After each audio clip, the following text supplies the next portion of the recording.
2 ಹಸು ಸಾಕೋದ್ರಿಂದ ತನ್ನ ಖರ್ಚಿನ ಕಳೆದು 1 ಲಕ್ಷ ರೂಪಾಯಿ ತನಕ ಒಬ್ಬ ಮನುಷ್ಯ ಉಳಿಸಬಹುದು. ಒಂದು ತಿಂಗಳಿಗೆ 2 ಹಸು ಸಾಕೋದ್ರಿಂದ ತನ್ನ ಖರ್ಚನ್ನ ಕಳೆದು 1 ಲಕ್ಷ ಒಬ್ಬ ವ್ಯಕ್ತಿ ಉಳಿಸಬಹುದು. ಒಂದು ಹಳ್ಳಿನಲ್ಲಿ 2 ಹಸು ಸಾಕುವಂಥವ್ರು ಒಂದು 8-10 ಕುಟುಂಬ ಆದರೆ ಆ ಹಳ್ಳಿಗೆ 20 ಥರದ ಉದ್ಯೋಗ ಸೃಷ್ಟಿ ಆಗುತ್ತೆ. ಏನು ಹೇಳ್ಕೊಡ್ತಾರೆ ಈ ಕ್ಲಾಸಲ್ಲಿ? ನಮ್ಮ ಕೋರ್ಸ್ ಇರೋದೇ ಪಂಚಗವ್ಯ ಥೆರಪಿ ಅಂತ ಆಗಿರೋದ್ರಿಂದ ಹೇಗೆ ಥೆರಪಿ ಮಾಡ್ಕೊಬೋದು. ಸಣ್ಣದಕ್ಕೆಲ್ಲ ನಾವು ದೊಡ್ಡದಾಗಿ ಗಾಬರಿ ಪಟ್ಕೊಂಡ್ಬಿಡ್ತೀವಿ. ಒಂದು ತಲೆನೋವು ಬಂದರೆ ಅಥವಾ ಯಾವುದೋ ಹೆಣ್ಮಗುಗೆ ಪೀರಿಯಡ್ಸ್ ಟೈಮಲ್ಲಿ ಹೊಟ್ಟೆ ನೋವು ಬಂದರೆ ಏನೋ ಆಗೋಯ್ತು ಅಂತ ಅಪ್ಪಂದ್ರು ತಲೆ ಕೆಡಿಸ್ಕೊಂಡ್ಬಿಡ್ತಾರೆ. ಅದನ್ನೆಲ್ಲ ನಿತ್ಯ ಆಹಾರದಿಂದನೇ ನಾನು ಹೇಗೆ ಬರ್ದಂಗೆ ಇರಬಹುದು ಅನ್ನೋದನ್ನು ಕಲಿಸ್ಕೊಡ್ತೀವಿ. ಈಗ ಯೂಶ್ವಲಿ ಈ ಗೋವು ಇದೆಲ್ಲ ಅಂತಂದಾಗ ತುಂಬ ಜನ ಅಂದ್ಕೊಳ್ತಾರೆ ಇದು ಹಿಂದೂಗಳಿಗೆ ಸಂಬಂಧಪಟ್ಟದ್ದು, ಕೆಲವರು ಬ್ರಾಹ್ಮಣರಿಗೆ ಸಂಬಂಧಪಟ್ಟದ್ದು ಅಂದ್ಕೊಳ್ಬಹುದು. ಸೊ ನನ್ನ ಒಂದು ಪ್ರಶ್ನೆ ಏನಂದರೆ ಇದನ್ನು ಯಾರು ಎಲ್ಲ ಸಮುದಾಯದರು ಕಲಿಬಹುದಾ? ಯಾರು ಬೇಕಾದರೂ ಕಲಿಬಹುದಾ? ಗೋವಿನ ಪೂಜೆ ಇರ್ಬೋದು, ಅಗ್ನಿಹೋತ್ರ ಇರೋದು ಎಲ್ಲರೂ ಕಲಿತಾರೆ. ನೀವು ಹೋದರೆ ಬಾಬರ್ನ ಚರಿತ್ರೆ ಓದಿದ್ರೆ ಅವನು ಬಾಬರ್ ನಾಮ ಅನ್ನೋ ಪುಸ್ತಕದಲ್ಲಿ ಗೋಹತ್ಯೆಯನ್ನು ವಿರೋಧಿಸ್ತಾನೆ. ಇದು ಯಾರೋ ಮಧ್ಯದವ್ರು ಹೇಳಿರ್ತಾರೆ. ಈ ಗಾಸಿಪ್ ಅಂತ ಏನು ಕರಿತೀರಿ ಅದು ಅಷ್ಟೇ. ಎಲ್ಲಿಯೂ ಯಾವ ಧರ್ಮವೂ ಇದು ಗೋವು ವಧೆಗೆ ಅಲ್ಲ.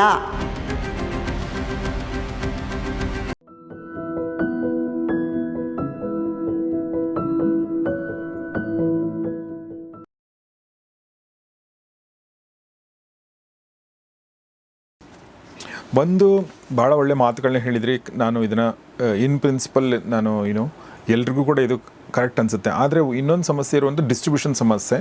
ಅಂದರೆ ಇದನ್ನು ತಲುಪಿಸೋದು ಹೇಗೆ ಅಂತಿತ್ತು.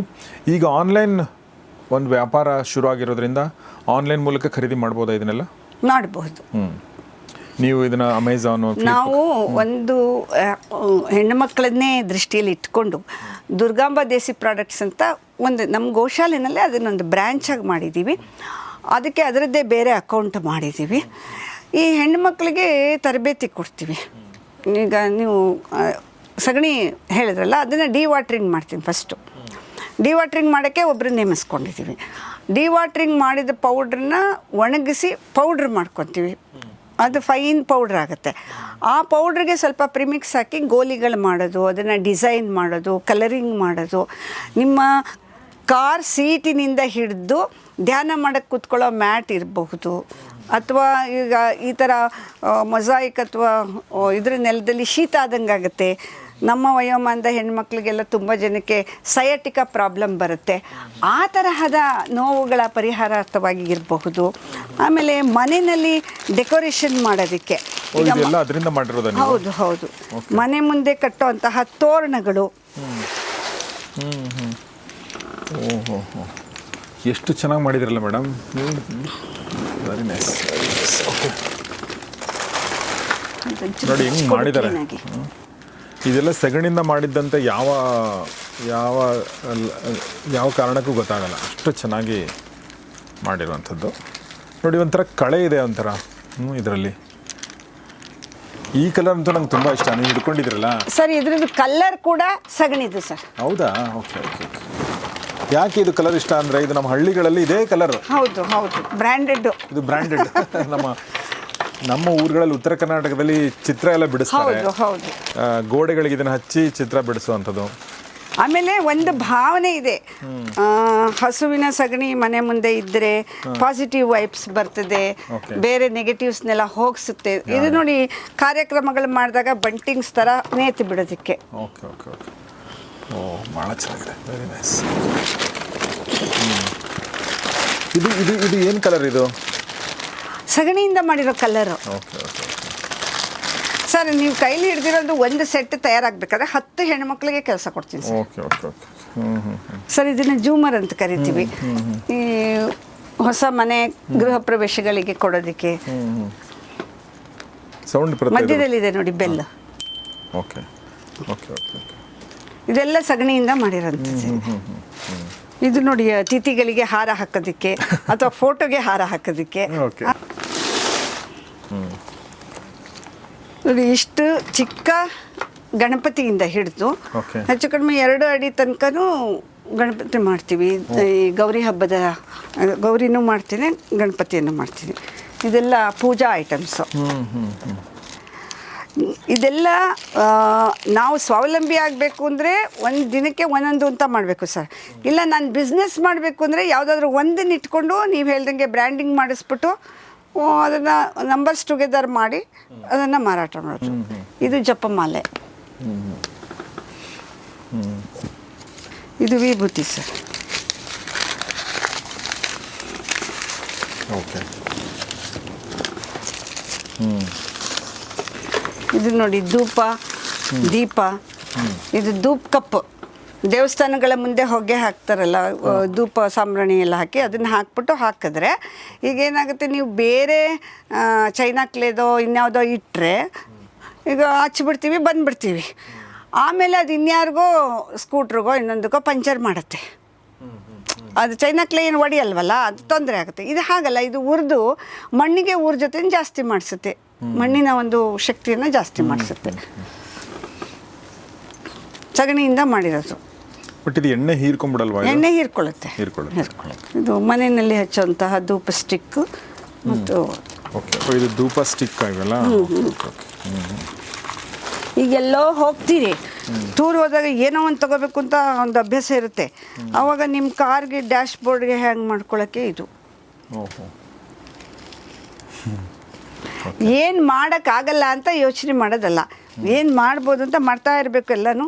ಆವಾಗ ನಾವು ಎಲ್ಲನ ತಿಪ್ಪೆಗೊಬ್ಬರವಾಗಿ ಹಾಕೋದಕ್ಕಿಂತ ಈ ತರಹ ಅದು ಹಣ ಆಗಿ ಪರಿವರ್ತನೆ ಆಗುತ್ತೆ. ಇದು fridge magnet sir. Fridge magnet ಮಾಡಿದ್ದೀರಾ? ಇದೆಲ್ಲ ಸಾಮಾನ್ಯವಾಗಿ ನವರಾತ್ರಿ ಸೀಸನಲ್ಲಿ ದೇವಿ ಕೂರಿಸ್ತೀವಲ್ಲ, ಆವಾಗ ಹೆಣ್ಮಕ್ಳಿಗೆ ಬ್ಲೌಸ್ ಪೀಸ್ ಕೊಡೋ ಬದಲು ಇದನ್ನು ತಗೊಳ್ತಾರೆ ಜನ. ನೋಡಿ,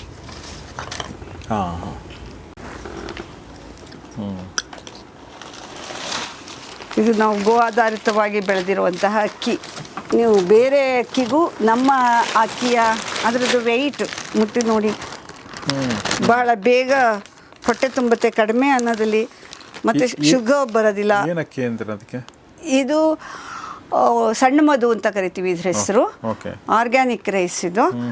ನಾವು ಪಾಲಿಶ್ ಕೊಡ್ಸಿರಲ್ಲ, ಇದನ್ನು ಅನ್ನ ಮಾಡೋಕ್ಕೆ ಮುಂಚೆ ಒಂದು ಅರ್ಧ ಗಂಟೆ ಮುಂಚೆ ನೀರು ಹಾಕಿ ನೆನೆಸಿಟ್ಬಿಟ್ಟು ಮಾಡಬೇಕು.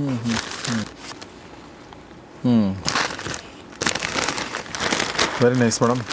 ಇದು ನೋಡಿ, ಕೂತ್ಕೊಳ್ಳೋದಕ್ಕೆ ಕೆಳಗೆ ಈಗ ನಮ್ಮಂಗೆ ಸ್ವಲ್ಪ ವಯಸ್ಸಾದವರು ಕಾಲು ಶೀತ ಆಗುತ್ತೆ, ಅದು ಇದು ಅಂತೀವಲ್ಲ, ಇನ್ಶೂರ್ ಆಗುತ್ತಲ್ಲ ಆಷಾಢ ಮಾಸ, ಕಾಲ್ ಕೆಳಗೆ ಹಾಕೊಳ್ಳೋ ಒಡಿಯಲ್ಲ ಅಲ್ಲ, ಹಾಕಿ ಒಂದ್ಸತಿ ಗೊತ್ತಾಗುತ್ತೆ. ಜೋರಾಗಿ ಹಾಕಿ, ಹೀಗಾಗಿ ಇದು ಈಗ ನಾವು ಕೂತಿದ್ದೀವಲ್ಲ, ಈ ತರಹ ಸೋಫಾದ ಮೇಲೆ ಸೀಟ್ ಕೆಳಗಡೆಗೆ ಹಾಕ್ಕೊಳ್ಳೋ ಅಂಥದ್ದು.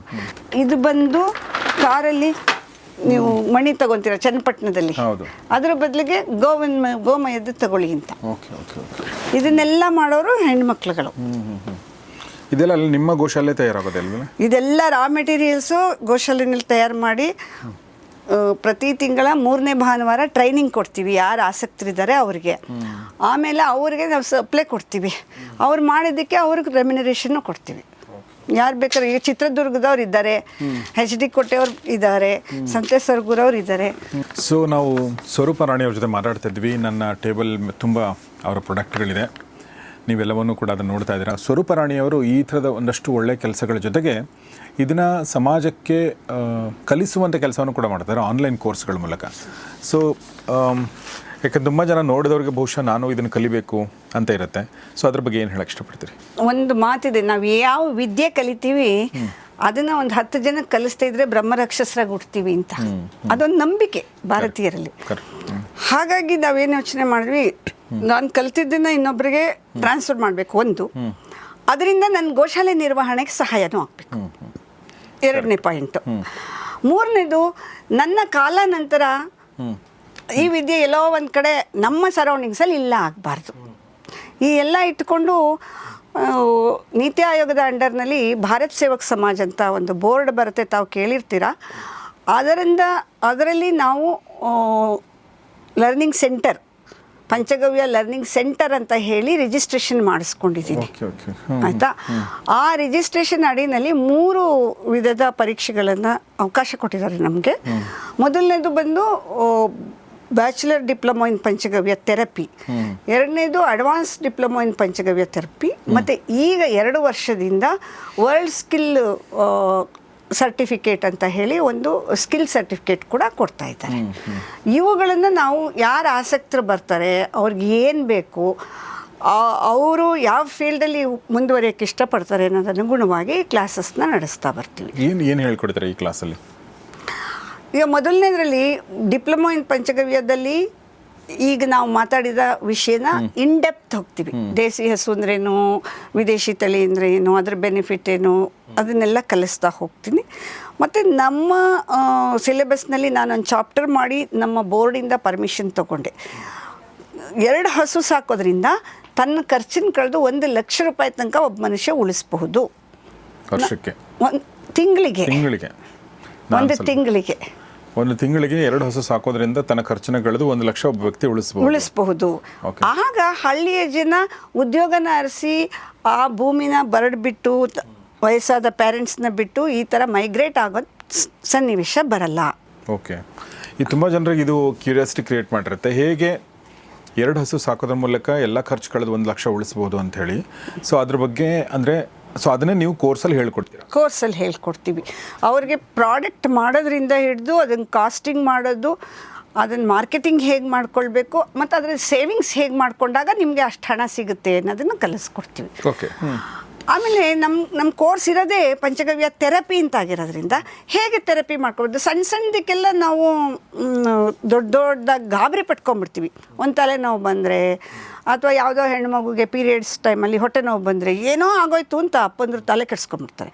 ಅದೆಲ್ಲ ನಿತ್ಯ ಆಹಾರದಿಂದನೇ ನಾನು ಹೇಗೆ ಬರ್ದಂಗೆ ಇರಬಹುದು ಅನ್ನೋದನ್ನು ಕಲಿಸ್ಕೊಡ್ತೀವಿ. ಆವಾಗ ಮೊದಲು ಅವ್ರ ಮನೆಯವ್ರನ್ನ ಗುಣಪಡಿಸ್ಕೊತಾರೆ, ಆಮೇಲೆ ಅಕ್ಕಪಕ್ಕದವರು ಹಾಗೆ ಅವರು ಬೆಳೀತಾ ಹೋಗ್ತಾರೆ. ಅದು ಒಂದು ಹಳ್ಳಿನಲ್ಲಿ 2 ಹಸು ಸಾಕೋಂಥವ್ರು ಒಂದು 8-10 ಕುಟುಂಬ ಆದರೆ ಆ ಹಳ್ಳಿಗೆ 20 ಥರದ ಉದ್ಯೋಗ ಸೃಷ್ಟಿ ಆಗುತ್ತೆ ಇಡೀ ಗ್ರಾಮಕ್ಕೆ. ಈಗ ನಾವು ಹಸು ಸಾಕ್ತಿದ್ದೀನಿ, ನೀವು ಹಸು ಸಾಕ್ತೀರಾ ಅಂಥವ್ರು ಒಂದು 10 ಟೀಮ್ ಆದ್ವಿ ಅಂದರೆ ಎಲ್ಲರ ಮನೆಯ ಹಸುವಿಗೆ ಆಹಾರ ಬೇಕು, ಜೋಳ ಮತ್ತು ಈ ಥರ ಆಹಾರ ತಂದುಕೊಡೋರು ಬೇಕು. ಅದಾದ ಮೇಲೆ ಅದರ ಟ್ರಾನ್ಸ್ಪೋರ್ಟ್ ಮಾಡೋರು ಬೇಕು. ಆಮೇಲೆ ಈ ಪ್ರಾಡಕ್ಟ್ ತಯಾರಿಕೆಗೆ ಹೆಲ್ಪರ್ಸ್ ಬೇಕು, ಗೋಶಾಲೆಗೆ ಹೆಲ್ಪರ್ಸ್ ಬೇಕು, ತಯಾರಿಕೆ ಮಾಡಿದ್ದನ್ನು ಮಾರ್ಕೆಟಿಂಗ್ ಮಾಡೋರು ಬೇಕು, ಲೆಕ್ಕಪತ್ರ ಬರೆಯೋರು ಬೇಕು. ಹೀಗೆ ಸುಮಾರು ಒಂದು 20 ವೆರೈಟೀಸ್, ಚೀಲ ತುಂಬೋನು, ಚೀಲ ಹೊಲಿಯೋನು ಮತ್ತು ಅದರದ್ದು ಟ್ರಕ್ನವನು ಎಲ್ಲ ಸೇರಿ 20 ರೀತಿಯ ಉದ್ಯೋಗ ಸೃಷ್ಟಿದು ಒಂದು ಚಾರ್ಟ್ ಮಾಡ್ಕೊಂಡಿದ್ದೀನಿ. ಅದನ್ನು ಅವ್ರಿಗೆ ಅಭ್ಯಾಸ ಮಾಡಿಸ್ತೀನಿ. ನೋಡಪ್ಪ, ನೀನು 2 ಹಸು ಸಾಕೋದ್ರಿಂದ ಬರೀ ನೀನು ಉದ್ಧಾರ ಆಗಲ್ಲ, ನೀನು ಇನ್ನೊಂದಷ್ಟು ಜನಕ್ಕೆ ಕೊಟ್ಕೋ ಅಥವಾ ಅಕ್ಕಪಕ್ಕದಲ್ಲಿ ಪ್ರೇರಣೆ ಕೊಟ್ಕೋ, ನಿನ್ನ ಗ್ರಾಮದ ಸುತ್ತಮುತ್ತ ನೀನು ಉದ್ಧಾರ ಮಾಡ್ತೀಯಲ್ಲ, ಅದಕ್ಕಿಂತ ಇನ್ನೇನು ದೊಡ್ಡ ದೇಶ ಸೇವೆ ಬೇಕು. ದೇಶಭಕ್ತಿ ಅಂದ್ಬಿಟ್ರೆ ನಾವೆಲ್ಲ ಹೋಗಿ ಕೆಂಪುಕೋಟೆನ ತಳ್ಳಬೇಕಾಗಿಲ್ಲ.